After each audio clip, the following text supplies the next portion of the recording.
사무엘상 17장 49절입니다. 구약성경 438면에 있습니다.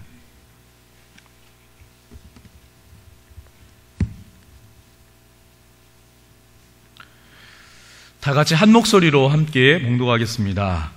손을 주머니에 넣어 돌을 가지고 물매로 던져 블레셋 사람의 이마를 치매 돌이 그의 이마에 박히니 땅에 엎드러지니라. 아멘. 잠깐 기도하겠습니다. 은혜로우신 아버지 하나님, 이 시간 아버지 하나님의 말씀, 그 말씀을 가지고 이 자리에 우리가 모였습니다. 하나님 아버지, 이 시간 그 말씀에 의하여 우리의 삶의 지표를 찾게 하여 주시옵고, 또한 우리의 삶을 돌아보아 하나님께서 원하시는 방향과 원하시는 모습으로 변화되는 귀한 시간이 되도록 인도하여 주시옵소서. 오직 성령님께서 이 시간 모든 것을 주관하여 주시고 이끌어 주시옵소서. 우리 구주 예수 그리스도의 이름으로 기도합니다. 아멘. 주님의 은혜가 여러분과 함께 하시기를 기원드립니다. 칭찬은 고래도 춤추게 한다는 그런 책이 있었습니다. 여러분들도 아마 다 들어보신 그런 책일 것입니다. 범고래는 굉장히 포악하고 성질이 별로 안 좋답니다. 그런데도 불구하고 칭찬에 의해서 사람이 원하는 대로 그렇게 공연도 할 수 있을 정도로 이렇게 훈련을 받을 수 있는 변화된 그런 모습을 칭찬의 능력으로 그렇게 소개하고 있습니다. 자기가 잘하는 것을 할 때, 그리고 그것을 칭찬받을 때 사람들은 어깨가 으쓱하고 거기에 플러스 알파의 어떤 능력, 힘이 작용하게 됩니다. 어릴 때 이런 기억이 납니다. 아마도 학교 들어가기 전이었으니까 몇 살인지는 참 기억이 나지 않습니다.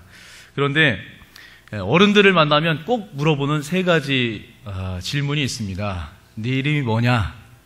어디 사냐? 아버지 이름이 뭐냐? 이렇게 물어보십니다. 그래서 제가 항상 준비된 대답을 한 적이 있습니다. 네 이름이 뭐냐 하면 이영노입니다. 이렇게 대답을 하고, 그 다음에 네가 어디 사냐? 이렇게 말하면 충남 천안군 수신면 속창리 236번지 삽니다. 이렇게 이렇게 대답을 했던 그런 기억이 있습니다.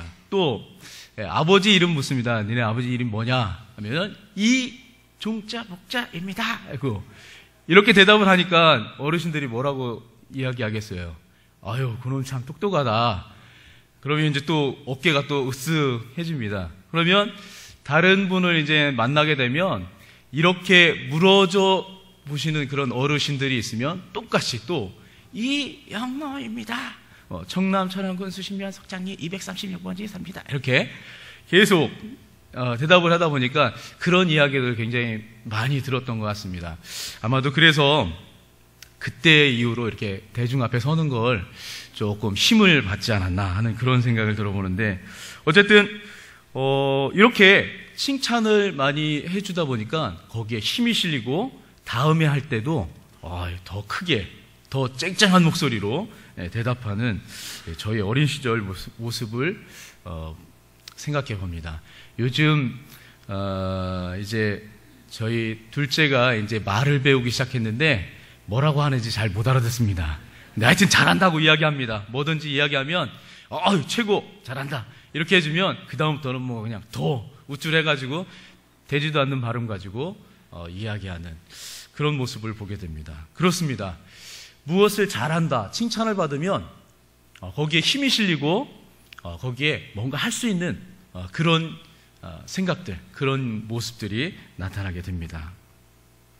오늘 우리가 읽은 이 본문 말씀은 아마 신앙생활 하신 분들이라면 아마 귀에 딱지가 앉을 정도로 그렇게 많이 들었던 본문 말씀입니다. 이 장면은 다윗이 골리앗을 이제 탁 물리치는 그 결정의 한방, 결정의 순간, 그 아주 굉장히 클라이막스한 그런 장면이 오늘 우리가 읽은 이 장면입니다. 그 작은 돌멩이 하나가 그 거구의 골리앗 장군의 머리에 이마에 박혀서 이제 그 장군이 넘어지는 그런 장면이 바로 오늘 우리가 읽은 본문 말씀입니다. 이 장면은 언제 읽어도 참 유쾌상쾌 통쾌한 그런 승리의 기쁨을 맛볼 수 있는 그런 성경 구절인 것 같습니다. 성경은 늘 반전을 거듭하는 그런 내용들이 굉장히 많습니다. 오늘 이 장면도 마찬가지입니다. 사실 우리 상식적으로 생각해 보면, 상식적으로 누가 이길는지 이것을 판가름해 보면은 금방 알 수 있는 그런 결과입니다. 평생 싸움터에서 잔뼈가 굵은 이 골리앗 장군, 거기에 이 싸움을 하기 위해서 장비가 잘 갖추어져 있습니다. 노스로 된 갑옷도 있지요. 그 무기를 들고 다니는 사람도 있지요. 또 방패를 들고 다니는 사람도 있지요. 정말 그 싸움에 있어서는 다른 사람들이 정말 쫓아오지 못할 만큼 그렇게 아주 좋은 무기, 좋은 그런 조건을 가지고 있는 사람이 골리앗 장군입니다. 그 무기를 보면은 다른 사람들이 혼자 들 수 없을 만큼 그렇게 무거운 그러한 창이라고, 그렇게 무기라고 소개하고 있습니다. 그런 것을 보면은 완벽하게 아마도 이 다윗과 골리앗의 싸움은 다윗이 지고 골리앗이 이겨야만 정상적인 그러한 싸움이 아니었나, 이런 생각을 가져봅니다. 그런데 성경에서는 그것을 반전해서 오히려 다윗에게 그 돌멩이 하나에 무너지는 이 골리앗 장군의 모습을 우리에게 보여줍니다. 이 골리앗 장군을 물리친 이 다윗은 어떤 인물이었습니까? 골리앗을 물리치기 이전까지의 다윗의 모습은 그냥 시골 어떤 한 촌의 한 어린이에 불과한, 한 소년에 불과한 그런 사람이었습니다. 그럼에도 불구하고 오늘 하나님께서는 이 다윗이라고 하는 이 소년을 역사의 중앙에 아주 반듯하게 올려놓는 그러한 모습을 보여주고 있습니다. 당시 영웅이었던 사울과 요나단, 왜냐하면 그때 당시에 이 사울과 요나단은 많은 초대 왕으로서 이 이스라엘의 울타리와 같은 그런 역할을 했던 사람들이 바로 이 사울이었습니다. 장대한 키에 많은 사람들을 이끌고 다니면서 그 이스라엘을 괴롭히는 이방 민족을 물리쳤던 울타리 같은 역할을 했던 사람들이 바로 이 사울과 요나단, 이 부자였었습니다. 그러한 영웅이 있음에도 불구하고 이 아무도 몰라주는 다윗, 이 다윗이 역사의 중앙에 우뚝 설 수 있었던 그 사건, 그것은 바로 골리앗을 무너뜨리는 사건이었습니다. 이 다윗은 다윗이 어떤 일을 했는지 여러분은 아마 잘 아실 겁니다. 다윗은 양치기 소년이었습니다. 그는 어렸을 때부터 양을 치는, 가축을 치는 그러한 소년이었습니다. 그렇기 때문에 그 가축을 치기 위해서 그냥 생활 속에서 쌓아왔던 그런 기술, 그 기술이 있었습니다. 그게 뭐예요? 바로 물맷돌을 던지는 기술입니다. 그것은 어쩌면 하나님께서 그 다윗에게 주신 은사로 볼 수도 있고, 또는 하나님께서 주신 어떤 재능이라고 이야기할 수도 있습니다. 달란트라고도 이야기할 수 있습니다. 하여튼 이 다윗에게는 생활 속에서 없어서는 안 될 그런 삶의 어떤 조건 속에서 만들어진, 다져진 그런 기술이 바로 물맷돌을 던지는 기술입니다. 여러분, 그때 당시에 전쟁을 할 때 요즘에는 총칼 이런 거 가지고 전쟁을 하게 되지만, 그때 당시에 무기가 발달하지 않았던 그 당시에는 물론 창과 칼로 싸움을 하지만 몽둥이로도 싸우고요, 돌을 던지는 것도 군사 부대 중에 하나가 있었습니다. 이 물맷돌을 던져가지고 사람들을 맞히게 하는 그런 무기를 가지고 있는 그런 벽화들이 많이 나오고 있습니다. 이 부대로 편성돼서 이럴 정도로 그 물맷돌을 던지는 그런 것들이 굉장히 큰 기술로 또는 군사력으로 활용됐던 그런 시대가 바로 이런 시대입니다. 또 이 다윗에게 있어서 생활 속에서 곰과 또는 그 맹수로부터 가축을 지켜내기 위해서 기술을 익혀야만 했던 그것을 실력을 쌓아야만 했던 그런 기술이 바로 이 물매를 던지는, 돌멩이를 던지는 기술이었던 것입니다. 그런데 오늘 그렇게 연습하고 평소에 다져왔던 그 실력이 굉장한 역사를 이루었습니다. 아무것도 아닌 거라고, 다른 사람도 다 하는 거라고 이렇게 여겨져 왔던 그 기술이 오늘 블레셋 군대의 가장 용사라고, 가장 이 이스라엘 백성들이 무서워하고 두려워하고 떨고 있는 그 사람을 무너뜨리는 그런 기술이, 그런 모습이 오늘 펼쳐지고 있는 것입니다. 여러분, 오늘 이 말씀 속에서 이 다윗에게 나타난 이 모습이 바로 우리의 삶 속에서, 우리의 신앙 속에서, 우리가 처해 있는 이 상황 속에서 나타날 수 있는 그런 삶의 지표, 삶의 교훈을 깨달을 수 있기를 원합니다. 이 다윗이 아무것도 전쟁에 나갈 만한 그러한 모습도, 그러한 준비도 아무것도 되어 있지 않은 그러한 모습 속에서 다윗을 이스라엘과 대치되어 있는, 블레셋과 대치되어 있는 그러한 상황 속에서 골리앗을 물리치기 위해서 나아간 그런 모습을 성경은 우리에게 잘 그려주고 있습니다. 이건 준비하고 나간 게 아니었었습니다.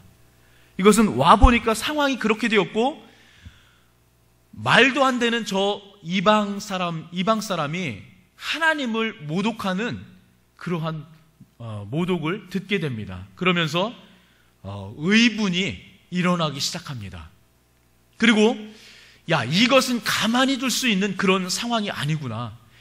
저것은 정말 나의 열정, 내가 할 수 있는 모든 것을 동원해서라도 저거는 저지할 수밖에 없는 그러한 모습이다 라고 결단을 하게 됩니다. 그리고 많은 사람들이 이 골리앗과 싸우는 것을 지원하지 않고 있고 나서지 않고 있고 다 물러서 있는 그러한 형국 속에서 이 소년 다윗이 그곳을 나서는 모습을 볼 수가 있습니다.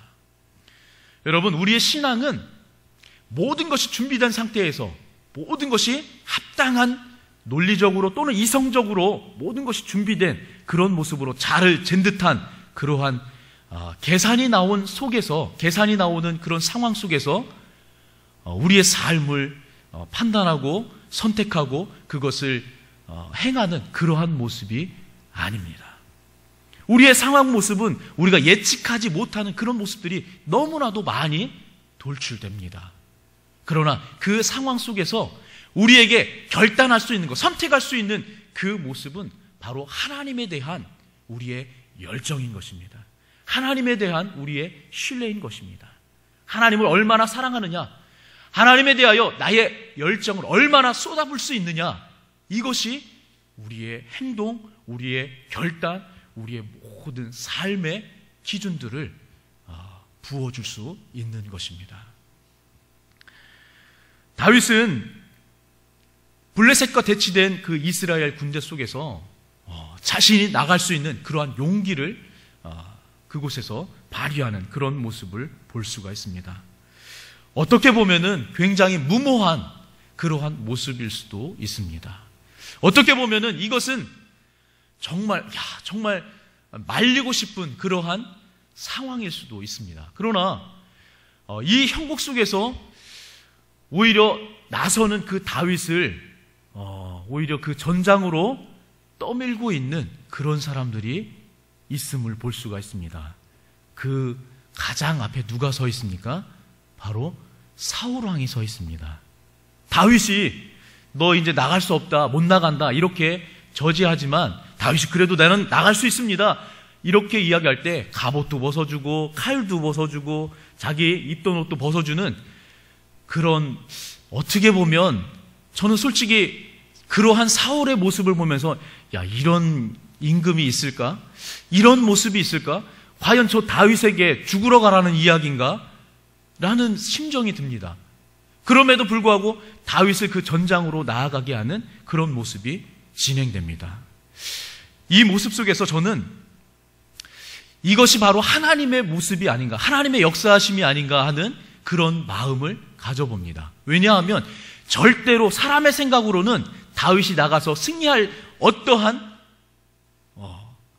한 분의 그런 확률도 나타나지 않고 있는 그런 입장 속에서, 그런 속에서 다윗이 만약에 지게 되면 오히려 이 이스라엘의 모든 사람들이 블레셋의 종의 노예로 되는 그런 형국 속에서 다윗을 그 전장에 나아가게 했을까, 이런 것들을 한번 생각해 봅니다. 그런데 실제로 이 다윗을 나가게 하고 있습니다. 이런 모습을 보면은 하나님의 역사하심이 정말 하나님이 개입한 그런 역사의 모습, 사건의 모습이 아닐까 하는 그런 모습을 여기에서 찾아보게 됩니다. 또한 이 다윗이 이 골리앗을 물리칠 때 그 골리앗에게 나아가면서 외치는 그런 모습을, 고백했던 모습을 보게 됩니다.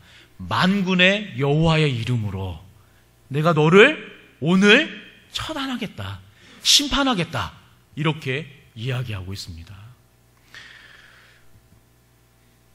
만약에 그 다윗이 그 말도 안 되는 싸움에 전에 이 다윗이 어떠한 이야기를 듣냐면 저 골리앗을 싸워서 이기는 사람에게는 큰 상급을 주고 사울의 딸, 그 왕의 딸과 결혼할 수 있다라고 하는 그러한 약속, 그러한 모습을 이제 듣습니다. 그런데 이 다윗은 만약 그러한 것들을 생각했다면, 그런 계산이 있었다면 골리앗에게 나갔을까요? 안 나갔을까요? 저 같으면 안 나갑니다. 아마 이성적인 생각을 하고 있다면 받을 수 없는 상금 때문에 자신의 목숨을 버리지는 않았을 것입니다. 그런데 다윗은 나갑니다. 왜? 상급 때문에 나가는 게 아니고 만군의 여호와의 이름으로, 만군의 여호와의 이름으로 내가 너를 심판하겠다 하는 그러한 모습으로 이 골리앗에게 나가는 이 다윗의 모습을 볼 수가 있습니다. 우리는 다분히 어떠한 봉사를 할 때, 또는 어떠한 결단을 할 때, 또 무엇을 행하려고 할 때 다분히 계산적인 모습이 우리의 삶에 배어 있습니다. 왜? 우리는 자본주의 국가에서 성장했고, 자본주의 국가에서 교육을 받았고, 자본주의 국가에서 지금 살고 있기 때문에 모든 것이 계산에 의해서, 모든 것이 계획함에 의해서, 모든 것이 사리를, 전후 맥락을 다 판단함에 있어서 무엇을 결정하는 그러한 것들이 몸에 배어있는 사람들입니다. 이렇다 보니까 신앙생활 할 때도 이러한 것들이 자연적으로 드러나게 됩니다.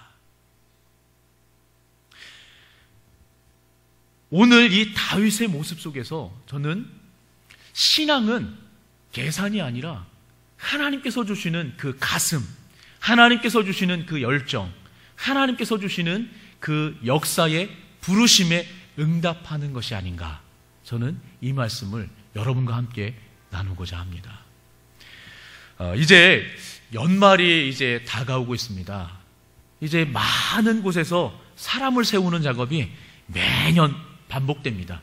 아마 여기에 계신 여러분들 중에서도 이미 벌써 무엇을 맡아줬으면 좋겠습니다, 이것을 감당해 주었으면 좋겠습니다, 또는 이렇게 해 주셨으면 좋겠습니다 라고 하는 부름에 또는 요구가 여러분들에게 갔을지 모르겠습니다. 아마도 새 2016년도가 시작되면서 우리 모두에게 여러분의 달란트대로, 여러분의 은사대로 이러한 것들이 또 주어지게 될 것입니다. 여러분, 오늘 이 다윗의 모습 속에서 이 다윗은 이성적인 모습, 계산적인 모습, 그 어떤 그러한 것들로 나아갔던 것이 아니라 자기가 가지고 있었던 잘하는 것 하나, 그것에 의해서 하나님의 거룩하신 위대한 쓰임을 받았던 그러한 모습을 우리는 살펴볼 수 있습니다. 평소에 하던 대로, 평소에 연습하던 대로, 평소에 잘 익혔던 그 기술 하나가 하나님에 의해서 굉장하게 크게 쓰임을 받은 이 다윗의 모습을 보게 됩니다. 여러분을 하나님의 이름으로 여러분을 부를 때에 여러분이 못하는 것, 불가능한 것, 여러분이 할 수 없는 그것을 해달라고 하나님께서 부르실 때 거의 없습니다. 우리가 할 수 있는 것, 우리가 능히 감당할 수 있는 것, 우리의 역량에 맞는 그것을 하나님께서는 우리에게 요구하고 계십니다. 그리고 그것을 한번 해달라고 여러분에게 부탁하고 요청하고 반복해서 이러한 것들을 이야기하고 있습니다. 그런데 여러분, 이러한 하나님의 요청에, 이러한 하나님의 부르심에 여러분 어떻게 반응하고 계십니까? 여러분, 우리가 잘하는 것, 우리가 할 수 있는 것, 그것이 하나님 앞에 크게 쓰임을 받을 수 있습니다. 다윗은 그렇게 쓰임을 받았던 사람 중에 가장 위대한 사람이었습니다. 그 다윗은 가장 미천한 그러한 자리에서 가장 높은 자리에 앉았던, 성경에 나오는 인물 중에 신분 상승을 가장 크게 한 그러한 인물 중에 한 사람입니다. 여러분, 이러한 인물 속에서 여러분 무엇을 깨닫고 무엇을 배우고 무엇을 생각하고 계십니까? 여러분 앞에 하나님께서 요구하시는 그 많은 것들, 그리고 하나님께서 부르시는 그 작은 요청에 여러분 아멘으로 내가 그렇게 하겠습니다. 하나님, 내가 여기 있습니다. 하나님, 주님께서 쓰신다면은 내가 기꺼이 나의 최선을 다해서 하나님 앞에 하나님의 선한 도구가 되겠습니다. 이렇게 대답할 수 있는 우리 모두가 되기를 원합니다. 여러분 안에 있는 그 작은 것이 하나님 앞에 가장 귀하게, 그리고 가장 효과적이게, 가장 넓게 사용될 수 있음을 여러분 꼭 기억하시기 바랍니다. 그리고 우리 부목사님들, 또 우리 장로님들, 또는 우리 중직들이 여러분에게 교회 일을 요청할 때 여러분 아멘으로 할 수 있는 그러한 헌신자가 되기를 원합니다. 대답이 너무 작습니다. 제가 다시 한 번만 묻겠습니다. 하나님께서 여러분에게 그러한 일을 요청할 때 정말 아멘, 제가 하겠습니다, 이렇게 대답할 수 있는 여러분이 되시기를 주님의 이름으로 축원드립니다. 축원드립니다. 축원드립니다. 기도하겠습니다. 은혜로우신 아버지 하나님, 오늘 말씀을 통해서 오늘 우리에게 주어진 상황 속에서 하나님의 음성을 우리의 가슴 속에 담고자 합니다. 아버지 하나님, 우리는 너무나도 개선적이고 우리는 너무나도 이성에 맞는 어떠한 판단과 어떠한 결단을 하려고 하고 있습니다. 아버지 하나님, 이러한 삶 속에서, 이러한 모습 속에서 조금은 변화된, 조금은 바뀌어진 그러한 모습이 우리 안에 있기를 원합니다. 아버지 하나님, 주님께서 도와주시옵소서. 주님께서 인도하여 주시옵소서. 아버지 하나님, 아버지 하나님께서 우리의 마음속에 진정한 외침이 있게 하여 주시옵고, 진정한 아버지 하나님의 음성을 들을 수 있는 우리가 될 수 있도록 인도하여 주시옵소서. 아버지 하나님, 연말 연시가 되면서 이제 하나님의 그 귀한 일에, 아버지 하나님의 그 귀한 사역하심에 우리가 쓰임받기를 원합니다. 아버지 하나님, 정말 주님 앞에서 더욱더 귀하고 놀라우신 방법으로 쓰임을 받을 수 있는 저희 모두가 될 수 있도록 인도하여 주시옵소서. 이 모든 말씀 우리 구주 예수 그리스도의 이름으로 기도하옵나이다. 아멘.